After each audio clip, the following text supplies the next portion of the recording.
Assalamualaikum warahmatullahi wabarakatuh, sahabat semua. Sampurasun. Jumpa lagi di Balihidung Channel. Saya berdoa semoga sahabat semua selalu dalam keadaan sehat walafiat, diberkahi rejeki, dan disehatkan jiwa raga. Tentu saja, kita semua selalu ada dalam lindungan Allah Subhanahu wa Ta'ala. Amin ya Robbal Alamin. Jangan pergi kemana-mana. Teruslah menyimak konten-konten kami yang menarik. Kami berharap apa yang kami sajikan dapat bermanfaat bagi sahabat semua.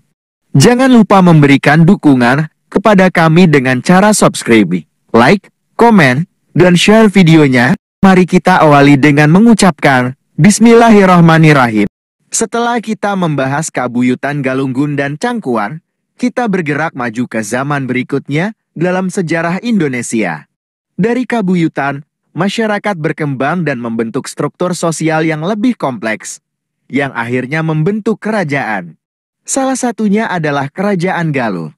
Kerajaan Galuh adalah salah satu kerajaan tertua di Indonesia, yang berdiri sejak abad ke-7 Masehi. Kerajaan ini berlokasi di wilayah Jawa Barat sekarang, khususnya di sekitar Sungai Citarum. Kerajaan Galuh adalah hasil dari perkembangan budaya dan sosial dari masyarakat yang sebelumnya tinggal di kabuyutan-kabuyutan seperti Galunggun dan Cangkuang. Kabuyutan Cangkuang memang memiliki sejarah yang kaya. Kabuyutan Cangkuang adalah tempat suci yang terletak di Desa Cangkuang, Kecamatan Leles, Kabupaten Garut, Jawa Barat, Indonesia. Kabuyutan Cangkuang juga dikenal sebagai salah satu tempat bersejarah yang terkait dengan berdirinya Kerajaan Galuh. Kerajaan Galuh adalah salah satu kerajaan Hindu-Buddha yang pernah berdiri di Jawa Barat pada abad ke-7 hingga abad ke-16. Kerajaan Galuh memiliki wilayah kekuasaan yang cukup luas, termasuk daerah Priangan. Priangan sendiri merupakan wilayah di Jawa Barat yang terletak di dataran tinggi, termasuk daerah Ciamis. Jadi, letak kabuyutan Cangkuang di Priangan Bulan di daerah Ciamis berkaitan dengan sejarah Kerajaan Galuh yang pernah berkuasa di wilayah tersebut. Kabuyutan Cangkuang menjadi salah satu situs bersejarah yang mengingatkan kita akan kejayaan Kerajaan Galuh di masa lalu. Raja pertama yang pernah berkuasa di Kerajaan Galuh adalah Wretikandayun. Beliau memerintah sebagai Rahyang Tari Menir dari tahun 612 hingga 702 Masehi. Setelah Wretikandayun, Kerajaan Galuh memiliki beberapa raja lainnya seperti Mandiminyak atau Prabu Suragana tahun 702 sampai tahun 709, Sanan atau Esnasanaha tahun 709 sampai tahun 716, Purbasora tahun 716 sampai tahun 723, Rakayan Jambri Sanjaya, Rakai Mataram, Haris Dharma tahun 723 sampai tahun 732, Barmawijaya tahun 732 sampai tahun 739, dan Sang Manarah Ciung Wanara tahun 739 sampai tahun 746. Menurut informasi yang saya temukan, Wretikandayun memerintah sebagai raja di Kerajaan Galuh selama 90 tahun. Beliau berkuasa dari tahun 612 hingga 702. Wretikandayun juga dikenal sebagai pendiri sekaligus raja pertama Kerajaan Galuh. Selama memerintah sebagai raja di Kerajaan Galuh, Wretikandayun mencapai beberapa prestasi yang signifikan. Berikut adalah beberapa prestasi yang dicapai oleh Wretikandayun. 1. Pendiri Kerajaan Galuh. Wretikandayun adalah pendiri sekaligus raja pertama Kerajaan Galuh. Beliau mendirikan ibu kota baru di Galuh, yang kemudian menjadi pusat pemerintahan Kerajaan Galuh. 2. Memerdekakan Kerajaan Galuh. Pada tahun 670, Wretikandayun memerdekakan Kerajaan Galuh dari Kerajaan Tarumanagara. Hal ini membuat Kerajaan Galuh menjadi kerajaan yang mandiri. 3. Penguasa yang berkuasa lama. Wretikandayun memerintah sebagai raja di Kerajaan Galuh selama 90 tahun. Kepemimpinannya yang panjang menunjukkan stabilitas dan keberhasilannya dalam menjaga kekuasaan. 4. Perluasan wilayah. Selama memerintah, Uretikandayun berhasil memperluas wilayah kerajaan Galuh.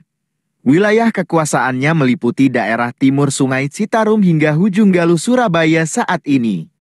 Prestasi-prestasi ini menunjukkan keberhasilan dan kekuatan Uretikandayun sebagai raja dalam membangun dan memperluas kerajaan Galuh. Uretikandayun memerdekakan kerajaan Galuh dari kerajaan Tarumanagara pada tahun 670. Saat itu, Sri Maharaja Tarusbawa mengganti nama Tarumanagara menjadi Kerajaan Sunda setelah menerima tahta dari Linggawarman. Uretikandayun memanfaatkan momen tersebut untuk melepaskan kerajaan Galuh dari pengaruh Tarumanagara. Uretikandayun mendirikan pusat pemerintahan baru yang jauh dari pengaruh Tarumanagara. Ia membangun ibu kota baru di Galuh, yang kemudian menjadi pusat pemerintahan kerajaan Galuh. Dengan memerdekakan kerajaan Galuh, Uretikandayun membuat kerajaan Galuh menjadi kerajaan yang mandiri dan berdiri sendiri. Ada beberapa perbedaan signifikan antara kerajaan Galuh sebelum dan setelah dipimpin oleh Uretikandayun. Berikut ini adalah beberapa perbedaan tersebut. 1. Kemandirian sebelum dipimpin oleh Uretikandayun. Kerajaan Galuh merupakan bagian dari kerajaan Tarumanagara. Namun setelah Uretikandayun memerdekakan kerajaan Galuh pada tahun 670, kerajaan Galuh menjadi kerajaan yang mandiri dan berdiri sendiri. 2. Pusat pemerintahan. Sebelum Uretikandayun, pusat pemerintahan kerajaan Galuh berada di daerah yang sekarang dikenal sebagai Kabupaten Ciamis. Namun, setelah Uretikandayun memerdekakan kerajaan Galuh, beliau mendirikan ibu kota baru di Galuh yang kemudian menjadi pusat pemerintahan kerajaan Galuh. 3. Perluasan wilayah. Dalam masa pemerintahan Uretikandayun, kerajaan Galuh berhasil memperluas wilayah kekuasaannya. Wilayah kekuasaan kerajaan Galuh meliputi daerah timur Sungai Citarum hingga Hujung Galuh Surabaya saat ini. 4. Stabilitas kepemimpinan. Uretikandayun memerintah sebagai raja di kerajaan Galuh selama 90 tahun. Kepemimpinannya yang panjang menunjukkan stabilitas dan keberhasilannya dalam menjaga kekuasaan. Perubahan-perubahan ini menandai perkembangan dan kemajuan kerajaan Galuh di bawah kepemimpinan Uretikandayun. Beberapa peninggalan sejarah dari masa pemerintahan Uretikandayun di kerajaan Galuh yang masih ada hingga saat ini antara lain. 1. Prasasti Galuh. Prasasti Galuh adalah salah satu peninggalan kerajaan Galuh yang sering dibicarakan. Prasasti ini berisi 3 baris tulisan dengan aksara Sunda kuno. 2. Situs Kabuyutan Cangkuang. Kabuyutan Cangkuang adalah tempat suci yang terkait dengan sejarah kerajaan Galuh. Situs ini masih ada dan dapat dikunjungi di Desa Cangkuang, Kecamatan Leles, Kabupaten Garut, Jawa Barat. 3. Artefak arkeologi. Beberapa artefak arkeologi yang ditemukan di wilayah kerajaan Galuh, seperti perhiasan, patung, dan benda-benda lainnya, menjadi bukti sejarah yang masih tersisa dari masa pemerintahan Uretikandayun. 4. Warisan budaya. Warisan budaya seperti adat istiadat, tradisi, dan kepercayaan yang berkaitan dengan kerajaan Galuh masih dijaga dan dilestarikan oleh masyarakat setempat. Peninggalan-peninggalan ini menjadi bukti sejarah yang berharga dan memberikan wawasan tentang kejayaan kerajaan Galuh pada masa lalu. Masyarakat setempat menjaga dan melestarikan warisan budaya kerajaan Galuh dengan beberapa cara berikut. 1. Upaya pendidikan. Masyarakat setempat melakukan upaya pendidikan untuk mengenalkan dan mengajarkan warisan budaya kerajaan Galuh kepada generasi muda. Hal ini dilakukan melalui program pembelajaran di sekolah, kegiatan budaya, dan kunjungan ke situs-situs bersejarah terkait. 2. Pelestarian situs bersejarah. Masyarakat setempat berperan aktif dalam menjaga dan merawat situs-situs bersejarah yang terkait dengan kerajaan Galuh, seperti Kabuyutan Cangkuang. Mereka melakukan pemeliharaan, perbaikan, dan pengawasan terhadap situs-situs tersebut agar tetap terjaga keasliannya. 3. kegiatan budaya dan tradisi, masyarakat setempat juga mengadakan kegiatan budaya dan tradisi yang berkaitan dengan kerajaan Galuh. Mereka menggelar acara-acara seperti pertunjukan seni, upacara adat, dan festival budaya untuk memperkenalkan dan mempromosikan warisan budaya kepada masyarakat luas. 4. Kolaborasi dengan pemerintah dan lembaga terkait. Masyarakat setempat bekerja sama dengan pemerintah dan lembaga terkait dalam upaya pelestarian warisan budaya. Mereka terlibat dalam program-program pelestarian yang diselenggarakan oleh pemerintah daerah, museum, dan lembaga budaya lainnya. 5. Kesadaran individu. Masyarakat setempat memiliki kesadaran individu untuk menjaga dan melestarikan warisan budaya. Mereka menghargai nilai-nilai budaya, tradisi, dan sejarah kerajaan Galuh, serta berperan aktif dalam melestarikannya dalam kehidupan sehari-hari. Dengan upaya kolaboratif dan kesadaran individu, masyarakat setempat berperan penting dalam menjaga dan melestarikan warisan budaya kerajaan Galuh agar tetap hidup dan dikenal oleh generasi mendatang. Tidak ada informasi yang menyebutkan bahwa Wretikandayun, raja pertama kerajaan Galuh, berasal dari Kabuyutan Cangkuan. Sebenarnya, asal-usul dan identitas Wretikandayun masih menjadi perdebatan di kalangan para sejarawan. Tidak ada sumber yang memberikan informasi yang jelas mengenai asal-usul atau latar belakang Wretikandayun. Beberapa teori yang sering dibahas antara lain. 1. Teori keturunan Sunda. Salah satu teori yang umum adalah bahwa Wretikandayun berasal dari keturunan suku Sunda. Teori ini berpendapat bahwa Wretikandayun merupakan keturunan suku Sunda yang memiliki hubungan dengan kerajaan Tarumanagara. 2. Teori keturunan Tarumanagara. Ada juga teori yang menyatakan bahwa Wretikandayun merupakan keturunan dari kerajaan Tarumanagara. Teori ini berpendapat bahwa Wretikandayun adalah anggota keluarga kerajaan Tarumanagara yang memisahkan diri dan mendirikan kerajaan Galuh. 3. Teori keturunan India. Beberapa teori mengaitkan asal-usul Wretikandayun dengan keturunan India. Teori ini berpendapat bahwa Wretikandayun merupakan keturunan dari pendatang India yang datang ke Jawa Barat pada zaman kuno. Namun, penting untuk dicatat bahwa teori-teori ini masih bersifat spekulatif dan tidak ada bukti yang kuat untuk mendukung salah satu teori tersebut. Selain kerajaan Tarumanagara, terdapat beberapa kerajaan lain di Indonesia yang memiliki kaitan dengan Wretikandayun. Berikut adalah beberapa kerajaan tersebut. 1. Kerajaan Kendan. Wretikandayun awalnya merupakan raja kerajaan Kendan di bawah kerajaan Tarumanagara, sebelum menjadi raja pertama kerajaan Galuh. Namun, informasi lebih lanjut mengenai kerajaan Kendan masih terbatas. 2. Kerajaan Galuh. Wretikandayun memerdekakan kerajaan Galuh dari kerajaan Tarumanagara pada tahun 670. Beliau menjadi raja pertama kerajaan Galuh dan memerintah dari tahun 612 hingga 702. 3. Kerajaan Hindu di Indonesia. Sejak kedatangan agama Hindu dari India, berbagai kerajaan Hindu dibangun di Indonesia. Meskipun tidak secara spesifik menyebutkan kaitan dengan Wretikandayun, kerajaan-kerajaan Hindu ini memiliki peran penting dalam sejarah Indonesia pada masa itu. Kerajaan Kendan adalah sebuah kerajaan yang pernah berdiri di Tatar Sunda dari abad ke-6 hingga abad ke-7 Masehi. Berikut adalah beberapa sumber yang dapat memberikan informasi lebih lanjut tentang kerajaan Kendan. 1. Wikipedia. Artikel di Wikipedia Bahasa Indonesia menyediakan informasi tentang kerajaan Kendan, termasuk latar belakang, pusat kerajaan, dan asal-usul raja pertama Kendan.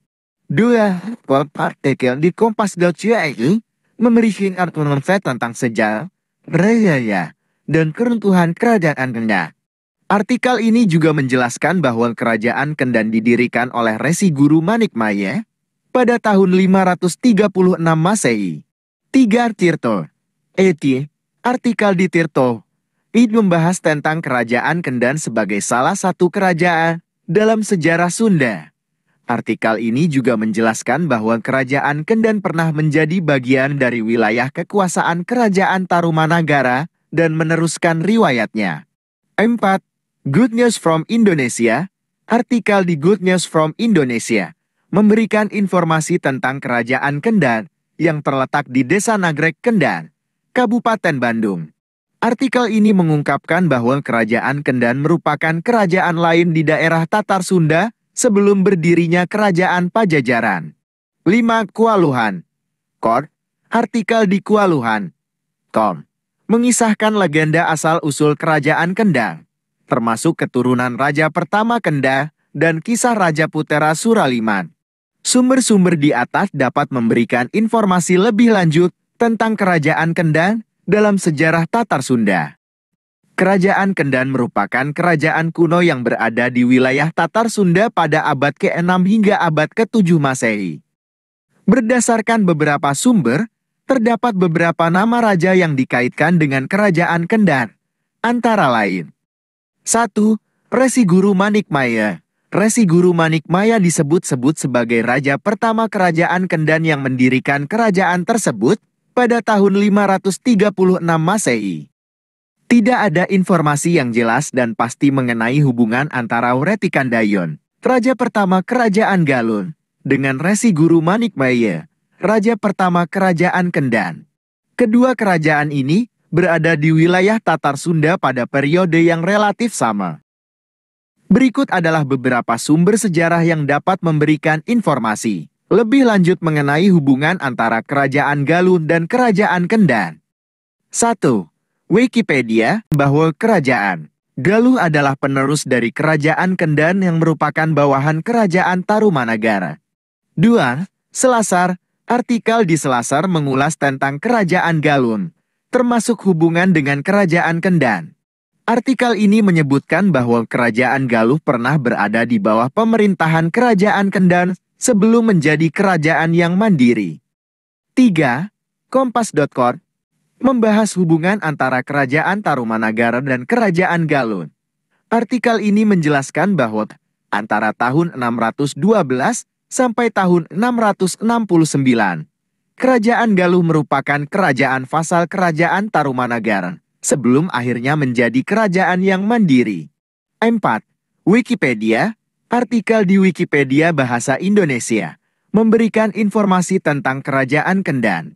Artikel ini menjelaskan bahwa Kerajaan Kendan pernah berdiri di wilayah Tatar Sunda pada abad ke-6 hingga abad ke-7 Masehi. 5. Kompas. Kor. Artikel di Kompas.com membahas tentang sejarah, raja-raja, dan keruntuhan Kerajaan Kendan. Artikel ini menjelaskan bahwa Kerajaan Kendan didirikan oleh Resi Guru Manikmaya pada tahun 536 Masehi. Sumber-sumber di atas dapat memberikan informasi lebih lanjut mengenai hubungan antara Kerajaan Galun dan Kerajaan Kendan dalam konteks sejarah Tatar Sunda. Sumber Wikipedia berdasarkan berbagai sumber sejarah, termasuk catatan dari prasasti-prasasti dan penelitian arkeologi. Diketahui bahwa Kerajaan Galuh merupakan hasil penggabungan beberapa kerajaan kecil di wilayah Tatar Sunda. Kerajaan-kerajaan kecil tersebut kemudian bersatu di bawah pemerintahan Kerajaan Galuh. Kerajaan Galuh didirikan pada abad ke-7 Masehi dan menjadi salah satu kerajaan terpenting di wilayah Jawa Barat pada masa itu. Kerajaan Galuh diperkirakan terbentuk melalui penggabungan beberapa kerajaan kecil seperti Kerajaan Kendang, Kerajaan Kawali, dan Kerajaan Panjalu. Proses penggabungan ini mungkin terjadi melalui pernikahan politik, aliansi, atau penaklukan. Kerajaan Galuh menjadi salah satu kerajaan terpenting di Jawa Barat pada masa itu karena beberapa faktor yang mempengaruhinya. Berikut adalah beberapa faktor yang berperan dalam membuat Kerajaan Galuh menjadi penting. 1. Letak geografis. Kerajaan Galuh memiliki letak geografis yang strategis di wilayah Jawa Barat. Wilayah Galuh terletak di dataran rendah yang subur dan dilalui oleh beberapa sungai besar, seperti Sungai Citarum. Kondisi geografis ini memungkinkan pertanian yang subur dan perdagangan yang berkembang, sehingga memberikan keuntungan ekonomi bagi kerajaan Galuh. 2. Kekuatan militer. Kerajaan Galuh memiliki kekuatan militer yang kuat. Raja-raja Galuh memiliki pasukan yang terlatih dan memiliki kemampuan perang yang baik. Hal ini memungkinkan kerajaan Galuh untuk melindungi wilayahnya dari serangan musuh dan memperluas pengaruhnya melalui penaklukan. 3. Perdagangan dan ekonomi. Kerajaan Galuh merupakan pusat perdagangan yang penting di wilayah Jawa Barat. Melalui Sungai Citarum, kerajaan Galuh dapat menghubungkan wilayah pedalaman dengan pantai utara Jawa Barat. Hal ini memungkinkan kerajaan Galuh untuk mengendalikan jalur perdagangan dan memperoleh kekayaan melalui perdagangan barang-barang seperti hasil pertanian, logam, dan hasil kerajinan. 4. Kebudayaan dan pendidikan. Kerajaan Galuh juga dikenal sebagai pusat kebudayaan dan pendidikan di wilayah Jawa Barat pada masa itu. Raja-raja Galuh mendukung perkembangan seni, sastra, dan agama. Mereka membangun candi-candi dan tempat ibadah sebagai pusat kegiatan keagamaan dan pendidikan. Kombinasi dari faktor-faktor di atas membuat kerajaan Galuh menjadi salah satu kerajaan terpenting di Jawa Barat pada masa itu.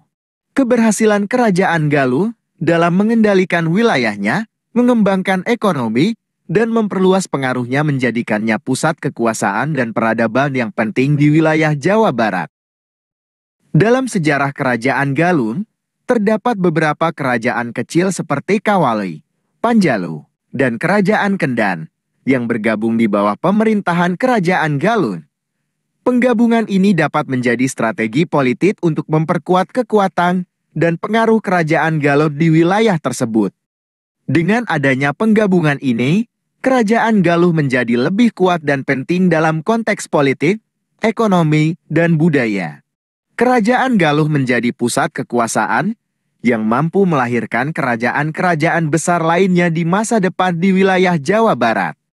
Pentingnya penggabungan kerajaan-kerajaan kecil menjadi satu kerajaan besar adalah untuk menciptakan stabilitas politik, meningkatkan kekuatan militer, mengendalikan perdagangan, dan memperluas pengaruh ke wilayah sekitarnya. Hal ini juga dapat memperkuat identitas dan kebanggaan bersama dalam satu entitas kerajaan yang lebih besar. Demikianlah sejarah kerajaan Galuh yang dapat saya sampaikan. Namun, saya mohon maaf jika ada kekeliruan atau kesalahan dalam penjelasan saya. Sebagai manusia, saya mungkin membuat kesalahan. Baik itu karena informasi yang saya terima salah atau kesalahan saya sendiri dalam menyampaikan informasi tersebut. Saya berharap informasi ini dapat menambah wawasan dan pengetahuan sahabat semua tentang sejarah kerajaan-kerajaan di Nusantara. Terima kasih telah memberikan kesempatan kepada saya untuk berbagi tentang topik ini. Sampai jumpa di video konten berikutnya. Tetap semangat dan sukses selalu. Assalamualaikum warahmatullahi wabarakatuh, sahabat semua. Sampurasun.